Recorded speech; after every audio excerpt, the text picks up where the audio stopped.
The Shadow. Story, January 1959. The winter the war began, I happened to fall in the bad graces of the neighborhood for biting Leroy Kelly on the leg. Even Mrs. Abrams across the street, who had an only son in technical college and no children our age, and Mr. Greenbloom, the corner grocer, chose sides. They were all for the Kellys. By rights, I should have been let off easy with a clear verdict of self-defense, yet this time, for some reason, the old Washington Street ideals of fairness and chivalry didn't seem to count. In spite of the neighborhood pressure, I couldn't see apologizing unless Leroy and his sister Maureen apologized too, since they started the whole thing. My father couldn't see my apologizing at all, and Mother lit into him about this. From my listening post in the hall, I tried to catch the gist of it, but they were having hot words off the point, all about aggression and honor and passive resistance. I waited a full 15 minutes before I realized the problem of my apology was the last thing in their heads. Neither of them brought it up to me afterwards, so I guessed my father had won the way he won about church. Every Sunday, Mother and I set out for the Methodist church, passing the time of day, often as not, with the Kellys or the Sullivans, or both, on their way to 11 o'clock Mass at St. Bridget's. Our whole neighborhood flocked to one church or another. If it wasn't church, it was synagogue. But Mother never could persuade my father to come with us. He pottered around at home, in the garden, when the weather was fair, in his study when it wasn't, smoking and correcting papers for his German classes. I imagined he had all the religion he needed and didn't require weekly refills the way Mother did. Give or take, my mother couldn't get enough of preaching. She was always after me to be meek, merciful, and pure in heart, a real peacemaker. Privately, I figured Mother's sermon about winning by not fighting back worked only if you were a fast runner. If you were being sat on and pummeled, it served less purpose than a paper halo, as proved by my skirmish with Maureen and Leroy.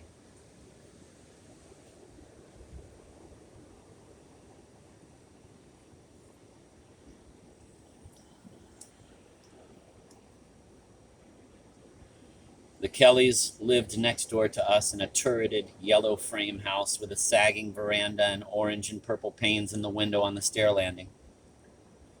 For convenience, my mother classed Maureen as my best friend, although she was over a year younger than I and a grade behind me in school.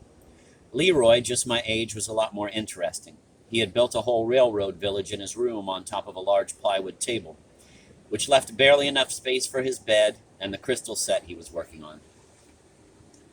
Believe it or not, by Ripley, clippings and drawings of green men with grasshopper antennae and ray guns, cut out of several science fiction magazines he subscribed to, covered the walls. He had a lead on moon rockets. If Leroy could make a radio with earphones that tuned in on regular programs like The Shadow and Lights Out, he might well be inventing moon rockets by the time he got to college, and I favored moon rockets a lot more than dolls with open and shut glass eyes who wah-wah'd if you held them upside down. Maureen Kelly was one for the dolls. Everybody called her cute as a button. Petite, even for a girl of 7, Maureen had soulful brown eyes and natural ringlets that Mrs. Kelly coaxed around her fat, sausage finger every morning with a damp brush. Maureen also had a trick of making her eyes go suddenly teary and guileless, a studied imitation, no doubt, of the picture of St. Teresa, of the child Jesus pinned up over her bed. When she didn't get her way, she simply raised those brown eyes to heaven and yowled, "Sadie Schaefer, what are you doing to poor Maureen?" Somebody's mother, toweling her hands, flour-whitened or wet from the dishpan, would appear in a doorway or at a window, and not 100 straight-talking Girl Scout witnesses from around the block could convince her I wasn't plaguing Maureen above and beyond all human feeling just because I was big for my age. I came in for all the scaldings going. I didn't think I deserved it, no more than I deserved the full weight of blame for biting Leroy.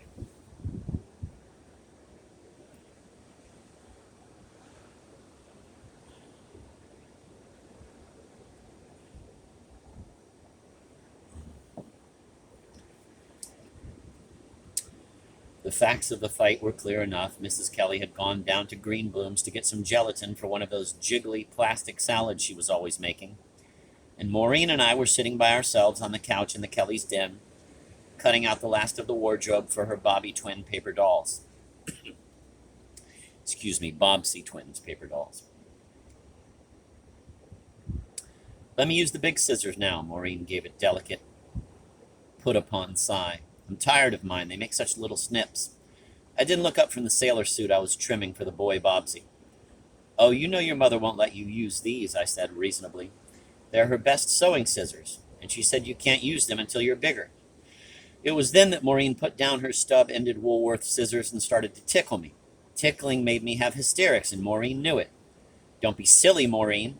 I stood up out of reach on the narrow scatter rug in front of the couch. Probably nothing more would have happened if Leroy hadn't come in at that moment. Tickler, tickler, Maureen shouted, bouncing up and down on the couch. Why Leroy responded as he did I found out several days later. Before I could dart past him and through the door, he had whisked the scatter rug from under my feet and was sitting on my stomach while Maureen squatted beside me, tickling, craven pleasure written all over her face. I squirmed, I shrieked. As far as I could see, there was no escape. Leroy had my arms pinioned, and Maureen wasn't anywhere in range of my wild kicks. So I did the one thing I was free to do. I twisted my head and sank my teeth in the bare space of skin just above Leroy's left sock, which I had time to notice smelled of mice, and held on until he let go of me. He fell to one side, roaring. At that moment, Mrs. Kelly walked in the front door. The Kellys told certain neighbors my bite drew blood, but Leroy confessed to me after the excitement died down and we were speaking to each other again, that the only sign he had been bitten was a few purplish teeth marks, and these turned yellow and faded in a day or two.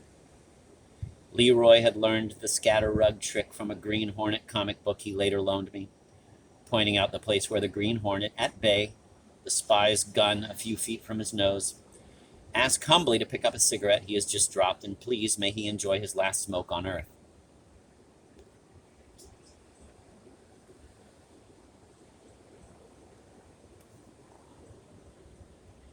The spy, carried away by his certain triumph and neglecting to notice he is standing on the end of a narrow scatter rug, says with fatal smugness, "Of course." A deep knee bend, a flick of the wrist, and the Green Hornet has the rug out from under the spy's gun in his hand, and the spy flat on the floor. His word balloon crammed with asterisks and exclamation points. Maybe I'd have done the same thing if I'd had Leroy's chance. If the scatter rug hadn't been under my feet, Leroy would have no doubt scorned Maureen's silly screams, and both of us coolly walked out on her. Still, however such breakdown of cause and effect may illumine a sequence of events, it doesn't alter the events.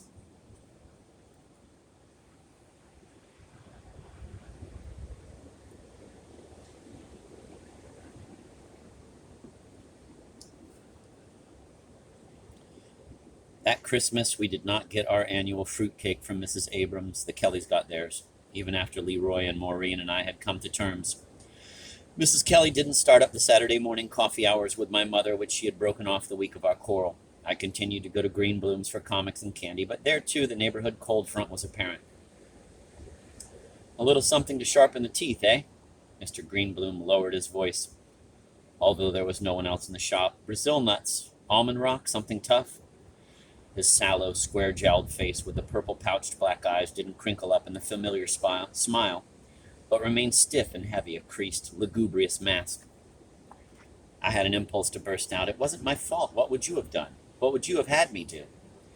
As if he had challenged me directly about the Kellys, when, of course, he had done nothing of the sort. Rack on rack of the latest gaudily covered comic books, Superman, Wonder Woman, Tom Mix, and Mickey Mouse swam in a rainbowed blur before my eyes. I fingered a thin dime, extorted as early allowance in my jacket pocket, yet I didn't have the heart to choose among them. I think I'll come back later. Why I felt compelled to explain my each move so apologetically, I didn't know.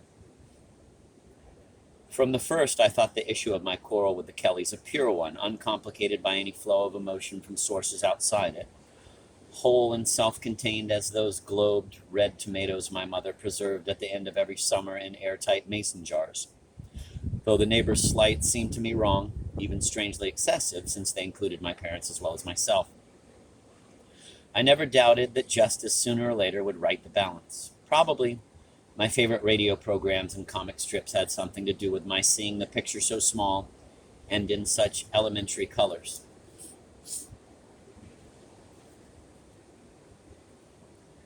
Not that I wasn't aware of how mean people can be. Who knows what evil lurks in the hearts of men? The nasal, sardonic voice of the shadow asked rhetorically every Sunday afternoon. The shadow knows.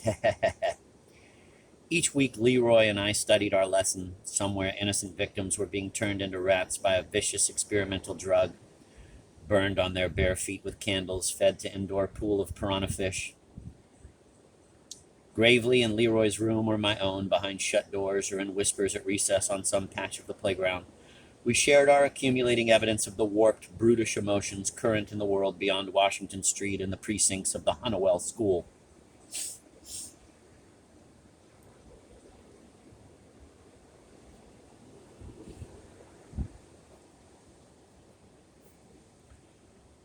You know what they do with prisoners in Japan, Leroy told me one Saturday morning soon after Pearl Harbor. They tie them to these stakes on the ground over these bamboo seeds, and when it rains, the bamboo shoot grows right up through their back and hits the heart. Oh, a little shoot couldn't do that, I objected. It wouldn't be strong enough. You've seen the concrete sidewalk in front of the Sullivans, haven't you? All funny cracks in it, bigger and bigger every day. Just take a look what's pushing up under there. Leroy widened his pale owl eyes significantly. Mushrooms, little soft-headed mushrooms.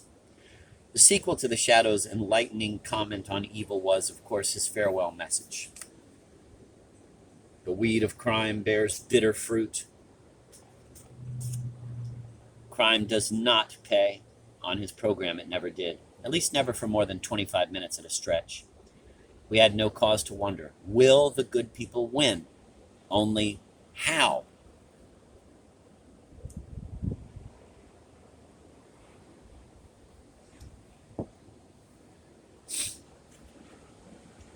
Still, the radio programs and the comic books were a hard-won concession. I knew Mother would put her foot down once and for all at my seeing a war movie. It's not good to fill a child's mind with that trash. Things are bad enough.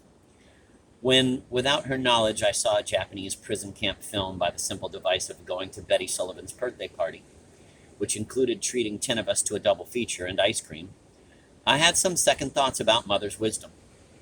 Night after night, as if my shut eyelids were a private movie screen, I saw the same scene come back, poisonous, sulfur-colored.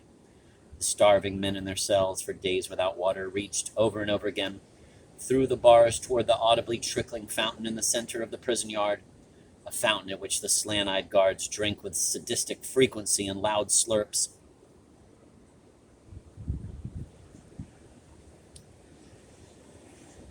I didn't dare to call Mother to tell her of my dream, though this would have relieved me greatly. If she found out about my harassed nights, it would be the end of any movies, comic books, or radio programs that departed from the sugary fables of the singing lady, and such a sacrifice I was not prepared to make. The trouble was, in this dream, my sure sense of eventual justice deserted me.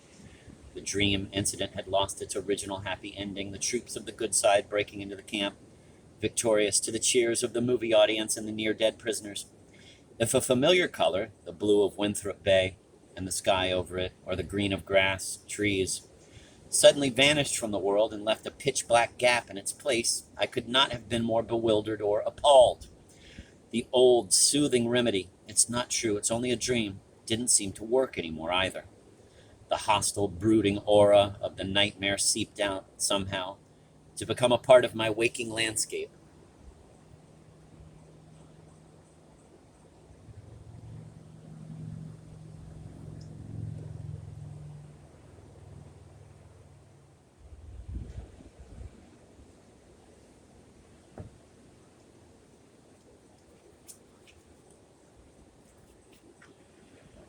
The peaceful rhythm of classes and play periods at the Honeywell School was broken often now by the raucous, arbitrary ringing of the air raid alarm. With none of the jostling and whispering we indulged in during fire drills, we would take up our coats and pencils and file down the creaking stairs into the school basement. where we crouched in special corners according to our color tags and put our pencils between our teeth so, the teachers explained, the bombs wouldn't make us bite our tongues. Some of the children in the lower grades always started to cry. It was dark in the cellar, the cold stone bleakly lit by one bare bulb in the ceiling. At home, my parents sat a great deal by the radio, listening with serious faces to the staccato briefs of the newscasters. And there were the sudden, unexplained silences when I came within hearing, the habit of gloom, relieved only by a false cheer worse than the gloom itself.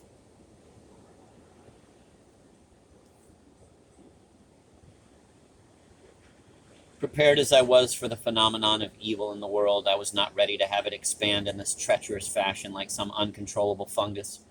Beyond the confines of half-hour radio programs, comic book covers, and Saturday afternoon double features to drag out past all confident predictions of a smashing quick finish, I had an ingrained sense of the powers of good protecting me. My parents, the police, the FBI, the president, the American Armed Forces, even those symbolic champions of good from a cloudier hinterland, the Shadow, Superman, and the rest, not to mention God himself. Surely with these ranked round me, circle after concentric circle, reaching to infinity, I had nothing to fear.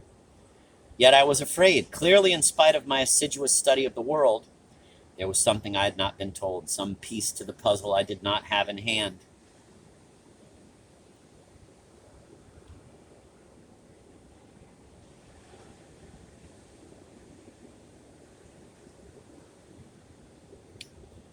My speculations about this mystery came into focus that Friday when Maureen Kelly hurried to catch up with me on the way to school. "My mother says it's not your fault for biting Leroy," she called out in clear, saccharine tones. "My mother says it's because your father's German." I was astounded. "My father is not German," I retorted when I had my breath back. He's from the Polish corridor." The geographical distinction was lost on Maureen. "He's German, my mother says so," she insisted stubbornly.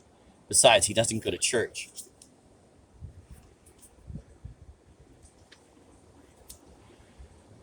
How could it be my father's fault? I tried another tack. My father didn't bite Leroy, I did. This wanton involving of my father in a quarrel Maureen had started in the first place made me furious and a little scared. At recess, I saw Maureen in a huddle with some of the other girls. "Your father's German," Betty Sullivan whispered to me in art period. I was designing a civil defense badge, a white lightning bolt, bisecting a red and blue striped field on the diagonal, and I didn't look up. "How do you know he's not a spy?"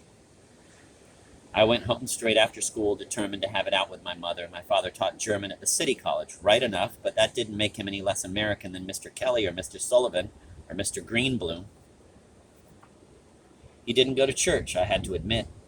Still, I could not see how this or his teaching German had the slightest relation to my row with the Kellys. I only saw confusedly that by biting Leroy, I had, in some obscure roundabout way, betrayed my father to the neighbors.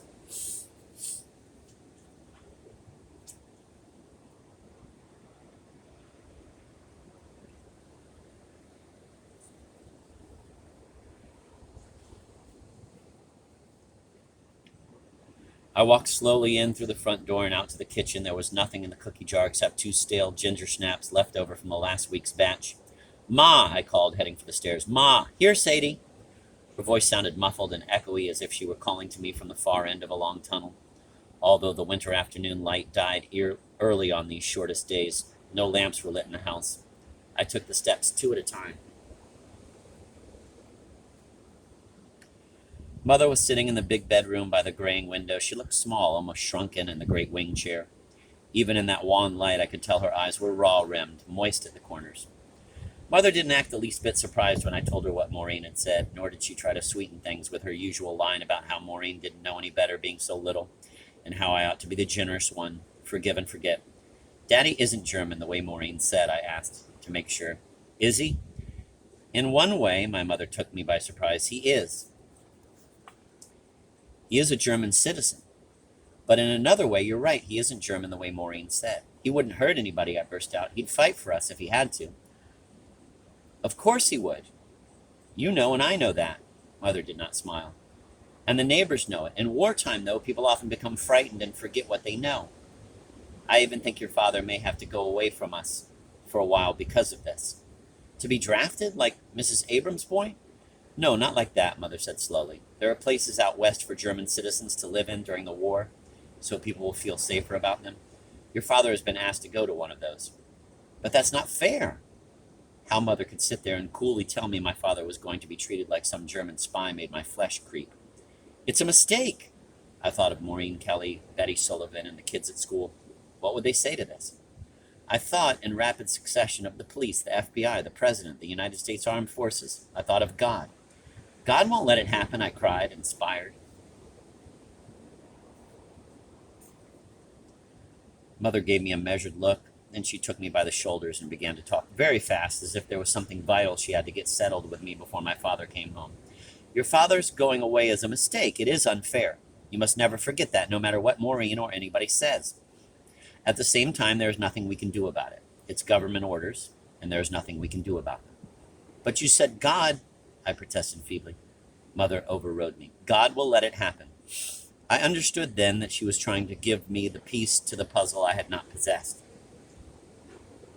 The shadow in my mind lengthened with the night blotting out our half of the world, and beyond it, the whole globe seemed sunk in darkness. For the first time, the facts were not slanted Mother's way, and she was letting me see it. I don't think there is any God then, I said dully, with no feeling of blasphemy. Not if such things can happen. Some people think that, my mother said quietly.